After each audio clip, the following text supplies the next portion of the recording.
Assalamualaikum warahmatullahi wabarakatuh. Perkenalkan, nama saya Dian Ruspuning Tias dengan NIM 202205303014, mahasiswa Ilmu Komunikasi Universitas Muhammadiyah Yogyakarta, peserta mata kuliah Metode Penelitian Komunikasi Kualitatif tahun 2024. Pada video ini saya akan menjelaskan tentang 3 analisis yang digunakan pada metode penelitian komunikasi kualitatif, yaitu yang pertama ada analisis framing, kemudian yang kedua ada analisis naratif, dan yang terakhir ada analisis semiotika. Oke, untuk analisis pertama yang akan kita bahas di sini ada analisis framing. Jadi, analisis framing adalah analisis yang dipakai untuk melihat bagaimana media mengkonstruksi sebuah realitas. Analisis ini juga digunakan untuk melihat bagaimana peristiwa dipahami dan dibingkai oleh media. Dalam perspektif komunikasi, analisis framing dipakai untuk membedah cara-cara atau ideologi media saat mengkonstruksi sebuah fakta. Analisis ini mencermati strategi seleksi, penonjolan, dan pertautan fakta ke dalam berita agar lebih bermakna, lebih menarik, lebih berarti, atau lebih diingat untuk menggiring interpretasi khalayak sesuai perspektifnya. Jadi maksudnya di sini tuh kita gambarkan seperti ini. Misalnya ada sebuah permasalahan atau isu yang berkembang di tengah masyarakat. Nah, di sini jurnalis atau reporter pada saat ingin memberitakan isu permasalahan tersebut tentunya harus memframing berita tersebut yang terkait tentang permasalahan yang ada di tengah masyarakat itu.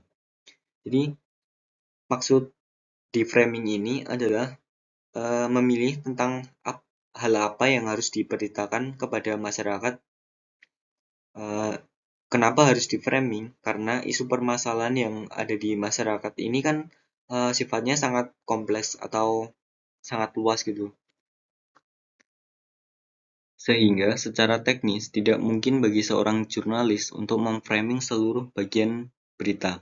Artinya, hanya bagian-bagian dari kejadian-kejadian happening yang penting dalam sebuah berita saja yang menjadi objek framing jurnalis. Namun, bagian-bagian kejadian penting ini sendiri merupakan salah satu aspek yang sangat ingin diketahui oleh khalayak masyarakat. Aspek lainnya adalah peristiwa atau ide yang diberitakan. Untuk selanjutnya, di sini ada contoh framing dalam berita. Nah, di sini ada dua media, yaitu yang pertama ada liputan6.com dan yang kedua ada suara.com, yang dimana kedua media ini sebenarnya sedang memberitakan satu permasalahan atau sebuah aksi yang pada saat itu sangat viral dibicarakan atau umum dibicarakan, yaitu terkait tentang aksi 212. Oke, kita akan membahas media yang pertama yaitu liputan6.com dalam membicarakan atau memberitakan aksi tersebut. Nah, di sini liputan6.com dengan judul artikel yang mereka tulis di sini yang berjudul PA212 gelar munajat kubro di Monas, cek rekayasa lalu lintas di sekitar lokasi. Nah, di sini liputan6.com melaporkan tentang aksi 212 dengan menekankan bahwa acara tersebut adalah munajat kubro yang diadakan di Monas untuk menyuarakan aksi membela Palestina. Mereka juga menyoroti bahwa acara tersebut tidak mengundang capres atau cawapres. Hal ini menunjukkan bahwa acara tersebut murni untuk tujuan keagamaan. Kemudian kita akan membahas artikel yang ditulis oleh suara.com. Yang di sini suara.com menulis sebuah artikel yaitu yang berjudul tentang sejarah reuni 212 berawal tuntut Ahok di penjara hingga jadi agenda tahunan. Di sini suara.com memberikan laporan sejarah aksi 212 yang berawal dari tuntutan Ahok di penjara hingga menjadi agenda tahunan. Nah, di sini tuntutan agar Ahok di penjara ini sebenarnya pada awalnya itu berawal dari dugaan penistaan agama yang dilakukan oleh Ahok. Nah, di sini artikel ini juga menyoroti bahwa aksi 212 berkembang menjadi gerakan yang rutin dengan agenda utama itu untuk mengkritik kinerja pemerintah, hal ini menunjukkan adanya unsur politik dalam aksi tersebut. Jadi kedua media ini sebenarnya memberikan sebuah penekanan yang berbeda pada aspek-aspek tertentu dari aksi 212. Hal ini dapat mempengaruhi persepsi pembaca tentang tujuan atau makna dari aksi tersebut. Di sini liputan6.com lebih menonjolkan sisi keagamaan. Kemudian untuk suara.com ini lebih menyoroti sisi politis dari aksi tersebut. Untuk analisis yang kedua, di sini ada analisis naratif. Analisis naratif adalah analisis yang berisi mengenai narasi yang bersifat fiksi maupun non-fiksi. Analisis naratif menempatkan teks sebagai sebuah cerita atau narasi sesuai dengan karakteristik kalimat. Jadi analisis naratif ini titik sentralnya adalah bagaimana peristiwa disusun dengan peristiwa lainnya, tetapi ditampilkan secara runtut. Jadi analisis naratif adalah sebuah metode untuk melihat serangkaian cerita yang sudah diatur sesuai dengan urutannya. Bagian yang dipilih dan dibuang dihilangkan. Untuk selanjutnya di sini ada dua hal penting dalam analisis naratif. Untuk yang pertama, ini ada struktur plot atau di sini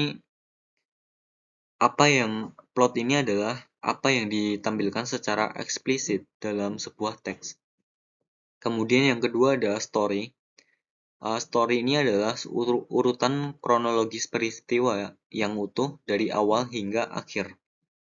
Jadi kedua hal ini yaitu struktur plot dan story ini adalah dua hal yang penting untuk diingat karena merupakan bagian penting dalam menganalisis sebuah narasi.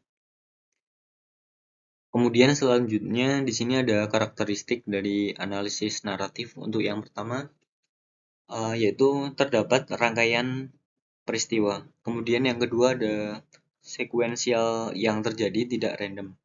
Atau dengan kata lain mengikuti logika yang ada. Kemudian yang ketiga ada bukan pemindahan peristiwa dalam teks cerita. Untuk selanjutnya ini ada manfaat dari analisis naratif. Untuk yang pertama, membantu memahami fenomena yang kompleks. Jadi penelitian naratif memungkinkan peneliti untuk mendapatkan gambaran yang lebih komprehensif tentang fenomena yang diteliti dan memahami konteks dengan lebih mendalam. Untuk yang kedua, mengidentifikasi berbagai perspektif. Dalam analisis naratif, peneliti dapat mengumpulkan berbagai perspektif dari sudut pandang yang muncul dari para responden. Hal ini membantu dalam memahami pengalaman individu dari berbagai sudut pandang. Untuk yang ketiga, membantu memahami bagaimana makna yang disebarkan.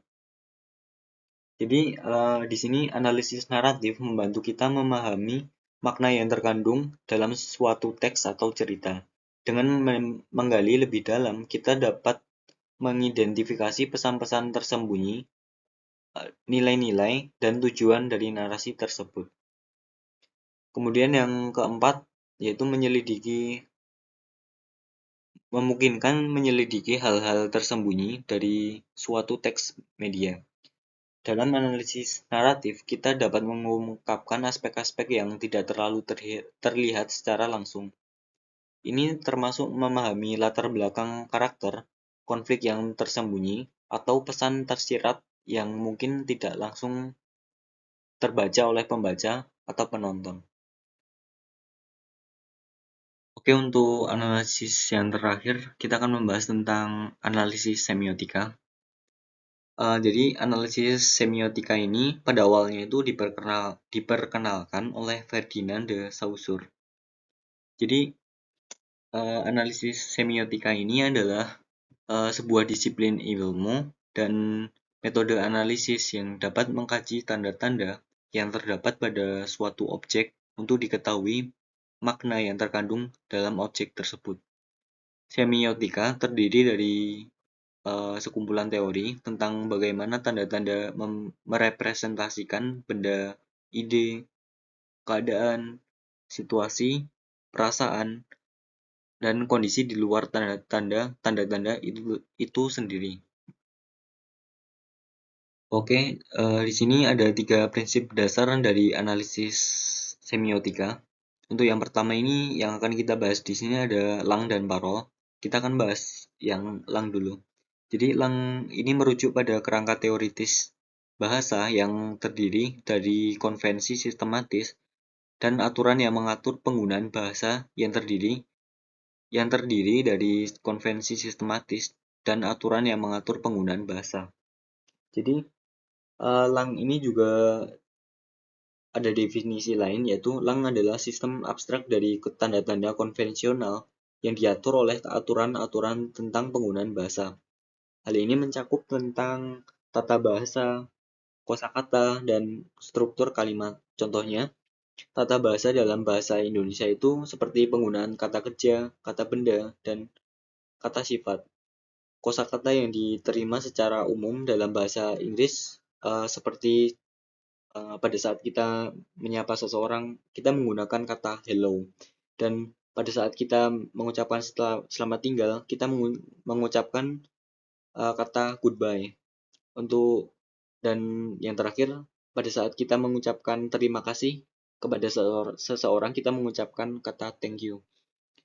Untuk yang kedua, yang akan kita bahas di sini ada parol. Jadi parol ini menandakan pengaplikasian praktis dari kerangka ini dalam komunikasi sehari-hari. Parol merujuk pada penggunaan konkret bahasa dalam kehidupan sehari-hari. Ini mencakup bagaimana kita berbicara, menulis, atau berkomunikasi secara praktis.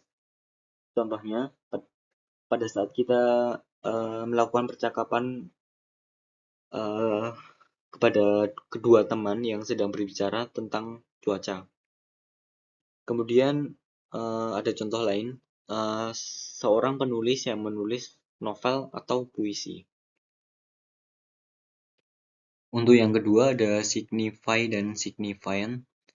Jadi signify atau penanda ini adalah bentuk fisik dari tanda. Ini bisa berupa kata, gambar, suara, atau simbol lainnya. Kemudian yang kedua ada signified atau petanda. Signified ini adalah konsep atau makna yang diwakili oleh penanda. Misalnya, kata bunga atau bunga di sini itu adalah penanda yang dimana merujuk pada objek bunga. Petanda.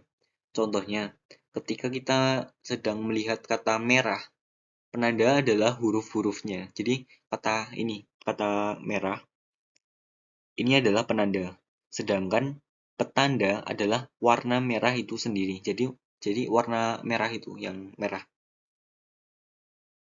Dan yang terakhir di sini ada arbiter tanda. Jadi konsep arbiter tanda ini merupakan konsep yang berdasarkan pada konvensi atau kesepakatan dalam masyarakat. Artinya, hubungan antara penanda atau petanda bersifat sangat relatif atau tidak memiliki hubungan alamiah. Contohnya nih, bahasa adalah sistem tanda yang disepakati oleh anggota masyarakat.